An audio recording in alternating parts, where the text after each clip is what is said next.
For 20 long years I cleaned their house. 20 winters of shoveling snow from the same marble steps.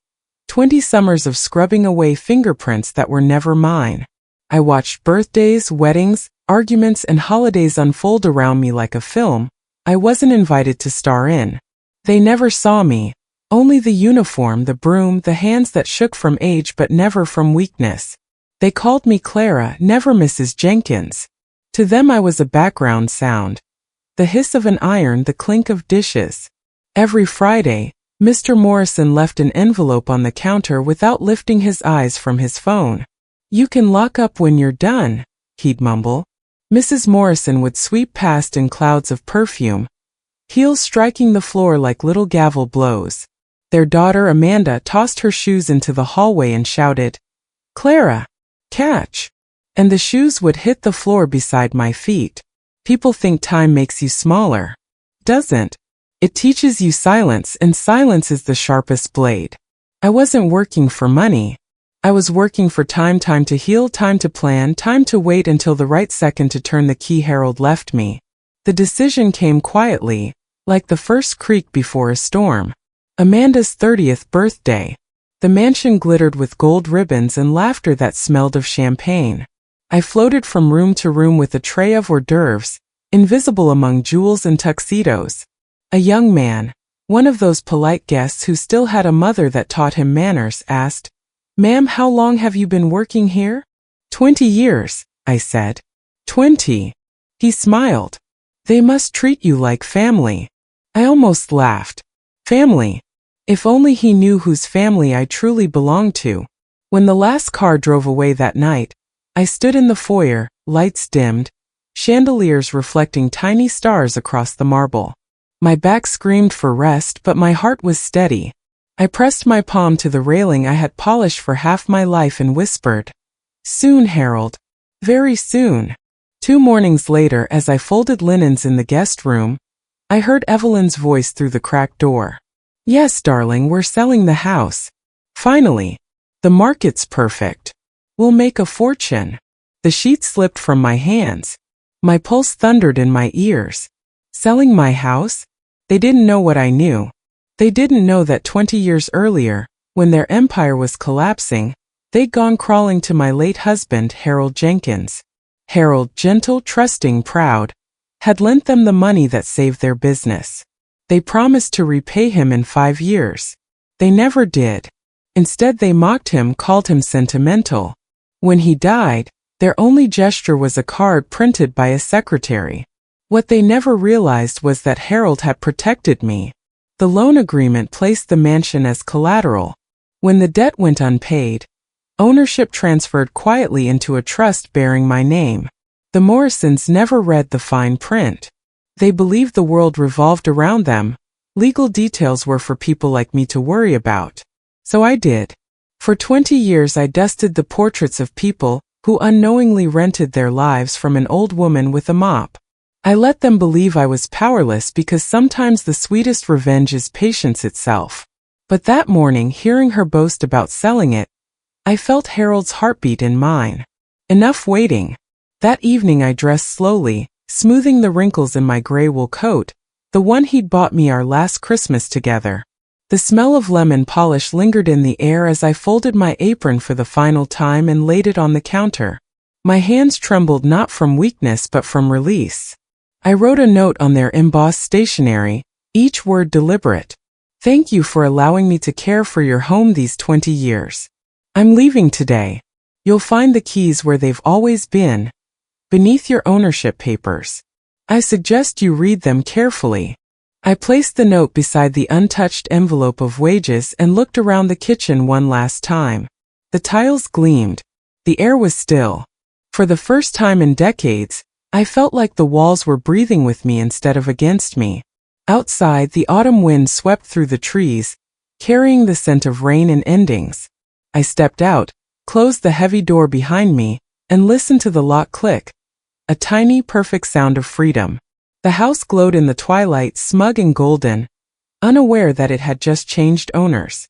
I walked down the path, cane tapping the rhythm of my heartbeat, and smiled. After 20 years of servitude, I finally understood. Sometimes justice doesn't need witnesses. It only needs time. They thought they owned everything. They were wrong. The next morning, the Morrisons' housekeeper agency called me to ask if I was all right. "I'm fine," I said calmly. "Just retired." I could almost hear her shock. "After 20 years? Without notice?" "Yes," I replied. "Some endings don't need announcements." By noon, the news reached the Morrisons. Evelyn Morrison called my phone 7 times. I didn't answer. Then a text appeared. "Clara, this isn't funny. Where are you?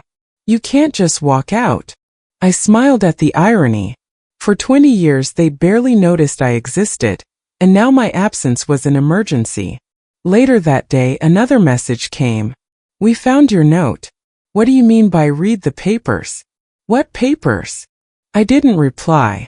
I poured myself a cup of tea and sat by my window, watching the sunlight stretch across the wooden table Harold had built decades ago. For the first time in years, I wasn't rushing anywhere. Meanwhile, inside that mansion, confusion was turning into panic. Evelyn had torn through drawers, yelling at her husband. "What does she mean? What keys? What papers?" Mr. Morrison, sweating and pale, searched the office upstairs. Buried in the cabinet, under files untouched for years, he found a thick folder labeled Jenkins Loan Agreement. First he laughed. This must be some old draft. But as he read the stamped seals, his laughter cracked.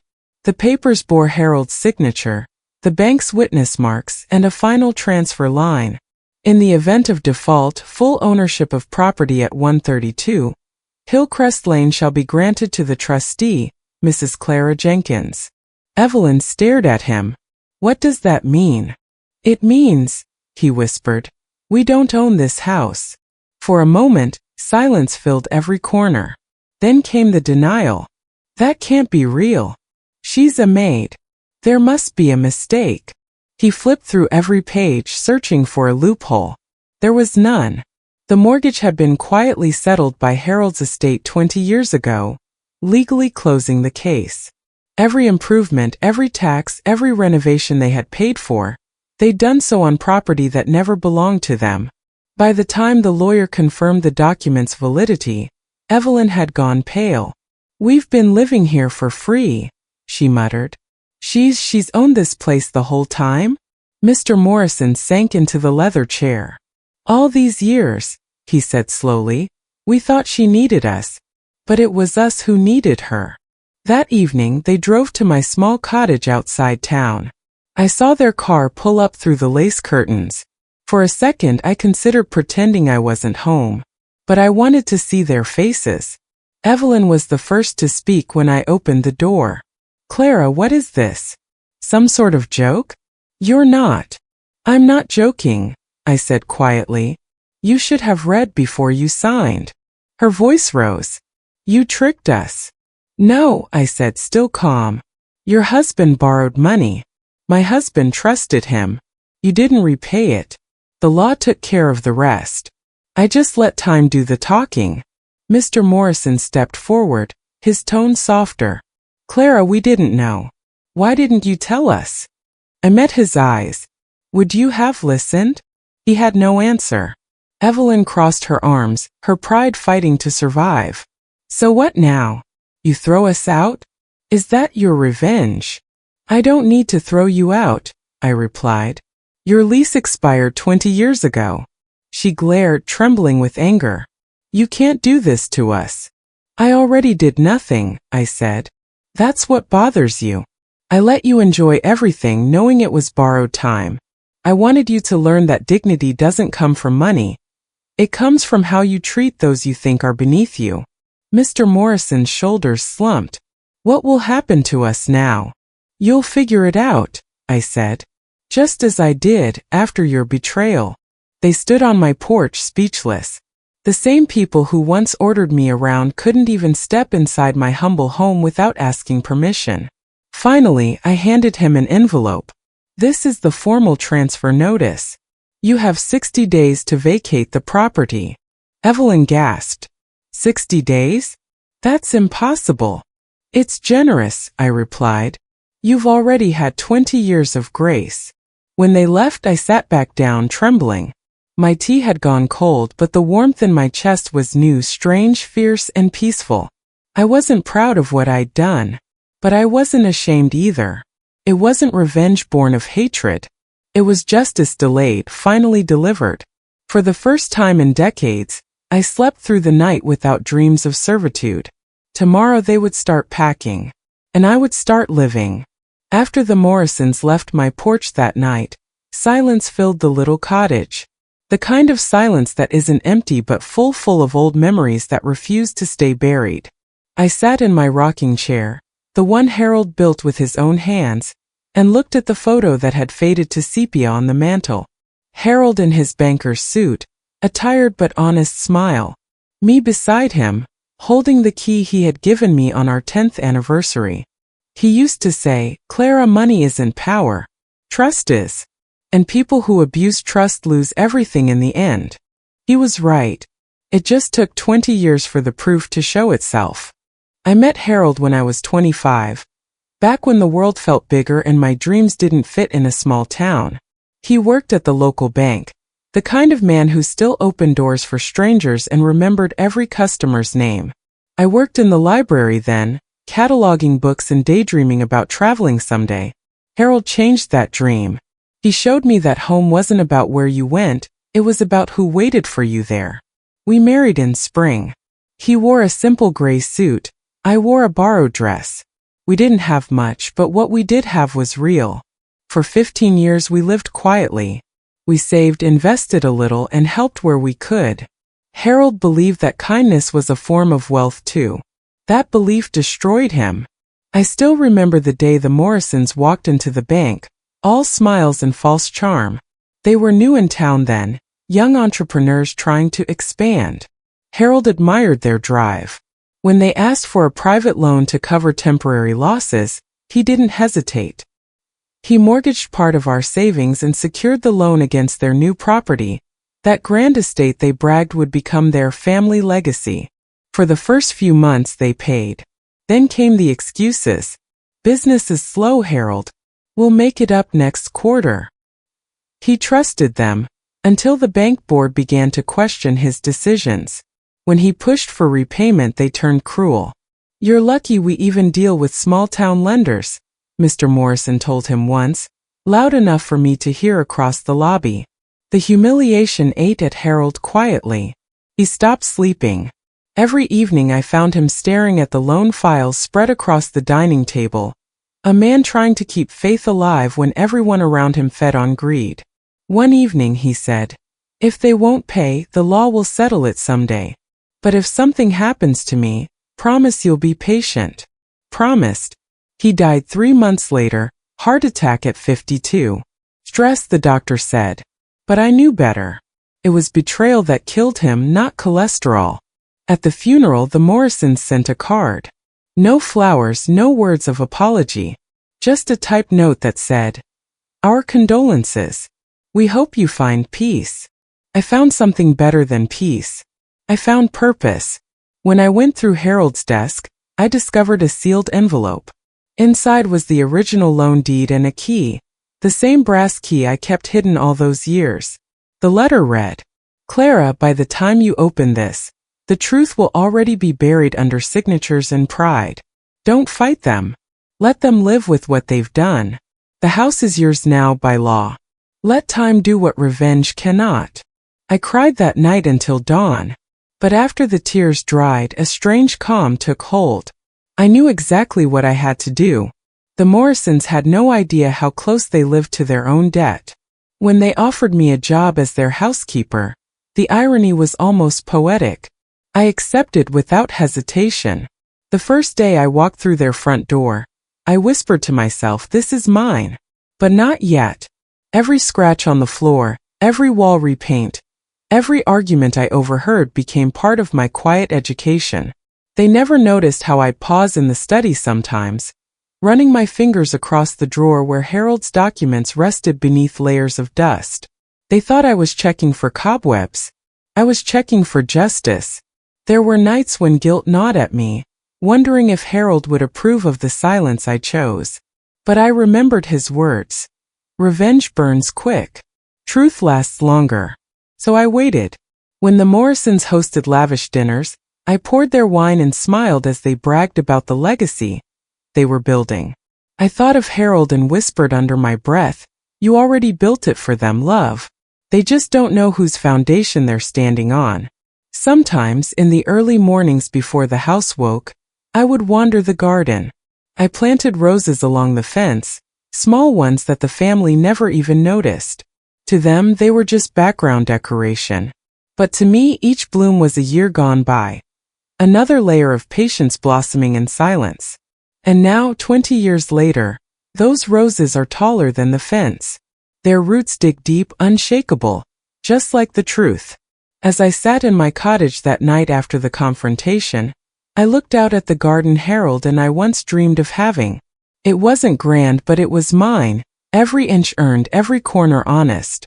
I whispered to the photo, "I kept my promise, Harold. I didn't fight them. I let time do it."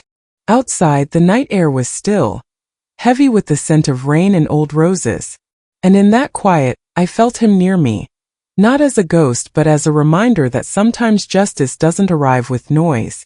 It arrives with the sound of someone finally sleeping without guilt. 2 weeks after the confrontation, the news began to spread.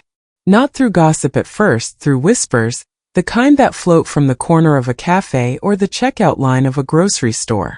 In small towns, stories don't need microphones. They travel on sighs and side eyes. "The Morrisons might lose their house," someone said behind me at the market. "Can you imagine? After all those parties they threw." Another voice replied, "I heard the maid owns it. Can you believe that?" I kept my eyes on the apples, pretending not to listen. But inside, a part of me that had been silent for decades began to breathe. At the Morrison mansion, the once proud couple had gone into hiding. Curtains drawn, phone calls unanswered. Amanda, their daughter, had posted a photo online that only deepened their humiliation. A moving truck in the driveway, boxes stacked high behind her. She had captioned it, "Starting over." People in town weren't cruel, but they were curious. The same people who used to fawn over Evelyn's charity luncheons now whispered about arrogance and karma. It wasn't joy I felt, not exactly. It was balance. The world, after all, had a strange way of evening its scales. One afternoon, while watering the small garden outside my cottage, I saw Mr. Morrison's car slow down in front of my gate. He didn't stop, didn't wave, just stared for a moment before driving off. His face looked older, not from age but from realization. Some debts aren't measured in money. They're measured in sleepless nights and the weight of regret. I didn't hate them. I had once. But hate is a fire that eats the hand that holds it. Now all I felt was a quiet kind of pity. Still, the fallout wasn't over. The Morrisons' business began to unravel next. Investors pulled out once they realized their financial record wasn't as clean as it looked. Harold's loan had been just one thread in a larger web of debts they'd kept hidden. When that thread snapped, everything followed. A week later, I received a letter from their lawyer requesting a meeting. Out of courtesy, I agreed. It was held in the same bank Harold once worked in. The room smelled of old paper and lemon polish, familiar, like ghosts had been waiting there for years. "Mrs. Jenkins," the lawyer began, "the Morrisons are requesting a grace extension. They're struggling to relocate." "I already gave them 20 years, I said evenly. "That's the longest grace period anyone could ask for." He hesitated, then nodded, understanding. "You're not required to respond to further contact from them. The property is fully yours. Fully mine." I had known it for years, but hearing it aloud made it real. The words carried a weight I hadn't expected. Not triumph, but closure. That night, I took a slow walk past the estate. It was nearly empty now. Through the gates, I could see the house standing tall but hollow, like a beautiful shell after the tide has gone out. For a moment, I remembered the sound of laughter echoing through those halls, the tapping of Evelyn's heels, Amanda's music blaring from upstairs. It wasn't just their pride that lived there. It was 20 years of my labor, my silence, my life. I thought I'd feel victorious seeing it like that, but instead I felt tender. Maybe revenge isn't about destruction. Maybe it's about recognition, finally being seen even by those who never meant to look. A car door slammed nearby. I turned to see Amanda standing by the sidewalk, arms crossed, eyes red. She wasn't the cruel girl I remembered. She looked smaller somehow, like a child who'd finally realized her parents weren't gods. "Clara," she said softly, "is it true? You really own it?" "Yes," I said. "It's been that way for a long time." She looked down. "I never knew what my father did. None of it." "I know," I said. "You were just a child." Tears slipped down her cheeks. "He lost everything." I shook my head. "No, dear. He lost what wasn't his. There's a difference." She wiped her eyes and took a deep breath. "Will you sell it?" "Maybe," I said. "When I'm ready. But I think I'll live there for a while first." Amanda smiled faintly, the kind of smile that carries both shame and respect. "I hope you do," she said before walking back to her car. As she drove away, I felt something loosen in my chest. Not forgiveness, that would come later maybe, but release. The past had finally unclenched its fist. When I returned home, I sat at my kitchen table and opened Harold's old ledger. Between the yellowed pages, I found a small note I'd forgotten existed. His handwriting was faint but steady. "When the day comes that you're free, plant something new where the pain once lived." The next morning I did exactly that. I took a handful of rose cuttings from my garden and planted them just inside the gate of the Morrison estate, my estate. A quiet reminder that growth can come even from the dirtiest soil. Evelyn. I folded the letter and tucked it beside Harold's. For a long time I just stood there, staring at the two envelopes, one written in love, the other in remorse. Two ends of the same story. Later that evening, I walked into the garden. The roses I'd planted 20 years ago stood tall, their petals soft in the moonlight. I knelt and touched the soil, rich, dark, alive. "We did it, Harold," I whispered. "We turned pain into something that grows." The wind carried the scent of the flowers toward the house, and for a moment, it felt like the past had finally exhaled. I looked at the windows glowing softly in the dark and thought about everything this house had witnessed: cruelty, patience, justice, and now redemption. It was never just a building. It was a story. And at last I was the one telling it. When the dust of justice finally settled, I realized something strange. The revenge that had fueled me for 20 years no longer burned. It glowed. Softly. Quietly. Like a candle instead of a fire. I didn't want to destroy the Morrisons. I wanted to build something better than what they had ever imagined. The house was now mine, yes, but it wasn't peace I had inherited, it was responsibility. Harold's words echoed in my heart every morning. Don't let bitterness build a wall where love could plant a garden. So that's what I did. I started planting. The first thing I changed was the sign outside. The grand iron gate that once bore the name Morrison Estate now held a small wooden plaque, hand-carved by one of the local carpenters. The Jenkins home, where everyone belongs. First, people thought I'd lost my mind.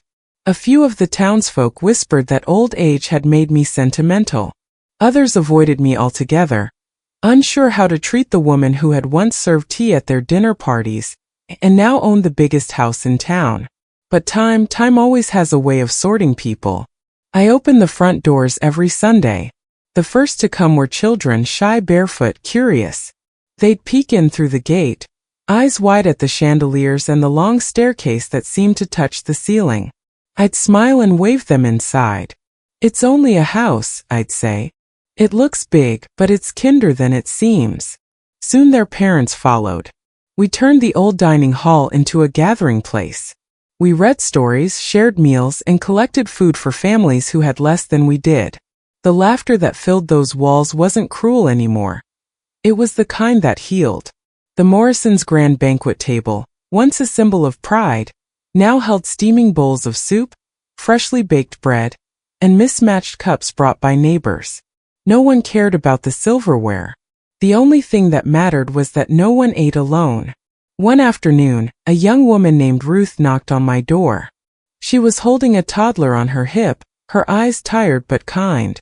"Mrs. Jenkins," she said softly, "I don't have much to give, but if you ever need help with the cleaning or cooking, I'd be happy to volunteer." I looked at her for a long moment and smiled. "No, dear. You don't need to clean this time. You just need to rest. There's plenty of work here that doesn't break your back." She started coming every day, and before long, Ruth became the heart of the house, organizing meals, helping the children with homework, laughing like she'd never been allowed to before. Watching her reminded me of a younger version of myself, the version that once believed kindness was a weakness. But it wasn't. It was survival. Soon the house began to change in ways I hadn't expected. Flowers bloomed again in the garden. The walls no longer felt cold. Strangers became friends. Some people started calling it the Jenkins House of Hope. Every time I heard that, my heart swelled a little. But not everyone was pleased. Some of the town's wealthier families whispered behind closed doors. "She's turning that place into a shelter," they said. "It's ruining the neighborhood." I never bothered to correct them. If helping people ruins a neighborhood, maybe the neighborhood needed ruining. Then, one crisp autumn afternoon, I received a visitor, Amanda. I hadn't seen her since the day she stood on my porch, eyes red, voice trembling. She looked different now, humbler, gentler. She wore a plain dress, no jewelry, and carried a small box in her hands. "I wanted to see it," she said softly. "The house, your house." I led her through the rooms, letting her see the children painting in the parlor, the mothers folding laundry in the sunroom, the old men reading newspapers by the window. "It's beautiful," she whispered. "It feels alive." When we reached the study, she handed me the box. Inside was a silver bracelet, the one Evelyn had worn every day for years. "My mother wanted you to have this," Amanda said. "She said it's time you held something that belonged to her." I held the bracelet in my palm. The metal was cool, smooth, a relic of pride turned into an offering of peace. "Tell her thank you," I said, "and that I hope she's found her quiet." Amanda nodded. "She has. We all have, I think." Before she left, she hesitated at the door. "Clara, I used to think you hated us." I looked at her gently. "I did. For a while. But hate is like dust, dear. If you don't clean it, it settles everywhere. I just decided to sweep." She smiled through her tears, and when she hugged me, it felt like an old wound finally closing. After she left, I went to the garden and sat among the roses. The air smelled of earth and forgiveness. I took off the bracelet and hung it on one of the rose stems, where sunlight could touch it. "You see, Harold," I whispered, "the house finally breathes the way you want it, with kindness." I looked up at the mansion glowing under the setting sun. It wasn't the same cold monument of arrogance anymore. It was warm, alive, reborn. That night, as I stood at the front door, children laughing in the distance, I realized something profound. Justice may start with revenge, but it ends with compassion. And that's what makes it last. The Jenkins home no longer belonged to me alone. It belonged to everyone who needed a place to start again, just like I once did. And maybe that was Harold's plan all along. Mornings have become a quiet ritual I look forward to. I still rise before dawn, same as when I worked for the Morrisons, but now my pace is gentle rather than hurried. I wander from room to room drawing curtains, allowing light to spill across the floors I once scrubbed until my hands ached. The house breathes with me. Its wood and plaster seem to remember the gentle touch of someone who cared for it for decades. Where there was once tension in the hallways, there is now warmth and a kind of welcome I never felt before. The garden is my sanctuary. The roses Harold and I planted years ago stand taller than I expected, their heads heavy with dew each morning. I make tea and sit on the porch swing, reading the plaque on the gate. The Jenkins home, where everyone belongs. Those words still catch in my throat sometimes. For years I kept Harold's letter folded in my pocket like a talisman. Now the house wears his promise aloud for anyone who passes. A university student came once with a recorder and bright eyes. She wanted to document the story. How did you keep going? She asked, hands trembling slightly. I poured her tea and said plainly, silence is not surrender. It is a choice to conserve strength to observe, and to wait for the moment when speaking will mean something. She asked whether I had ever wanted revenge. I told her revenge had been an idea at one time, but it mellowed into a deeper aim. Reclaiming dignity and turning shame into something that would feed others, not just my own pride. Evenings here feel small and holy. Lamps glow through curtains and neighbors bring vegetables or a loaf of bread. Children trail muddy footprints that no one scolds. The marble that once gleamed as a showpiece is now worn by happy feet. The dining hall that used to host arrogance now hosts soup and second helpings. Laughter lives between the walls in a way that feels true, not brittle. After the last visitor leaves, I walk the rooms and run my fingers along the banister I polished for years. In the study I look at Harold's photograph. Beneath it I framed his line. Don't let the world make you hard. The softest things last the longest. I whisper it aloud sometimes and it steadies me like a prayer. Near the fence grows a young tree I planted last spring. I named it Patience and set a little plaque at its base. For Harold, the roots outlived the storm. Teenagers come to sit beneath it and whisper about futures that feel too wide for their years. Once a young man asked me how I learned to wait. I told him patience is not idle waiting. It is planting, tending, and trusting that growth happens even when hands are still. Strangers still stop at the gate after reading an article or hearing the story at a cafe. Is it true? They ask. Did the maid become the owner? I invite them in, pour tea, and say, it's true, but I didn't win a house, I won my peace. They leave with warm cups and something softer in their eyes, carrying the lesson forward like a small seed. Letters still arrive. Amanda writes sometimes, short notes and photographs of her parents in a modest garden. Seeing them find quiet, ordinary happiness is more balm than any triumph. Forgiveness did not come as a parade. It came in small daily acts, watering, tilling, sitting together on a bench. The change in them is proof that time can teach what words cannot. At night I sit on the porch and watch the house glow like a lantern. Fireflies drift above the grass, little beacons that make the lawn look like a sky fallen to earth. I hold Harold's brass key in my palm. It is worn and familiar, and when I press it between my fingers I remember that some promises outlast hands and years. I whisper into the dark, we did it. We made something honest. If you have listened this far, hear me. Being unseen does not mean you have no power. The world applauds the loud and forgets the loud quickest. There is another currency, time, patience, quiet endurance, that compounds in ways noise cannot. Keep your hand steady. Protect your kindness. Tend to the small brave things every day. They add up. Plant something. A seed, a note, a kindness. Tend it through seasons.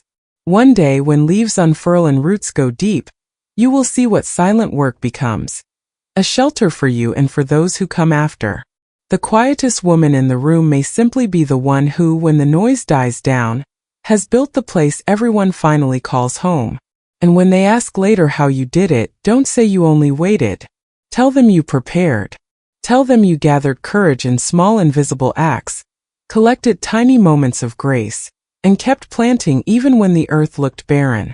Then when the harvest comes, they will not call it luck. They will call it a life well tended.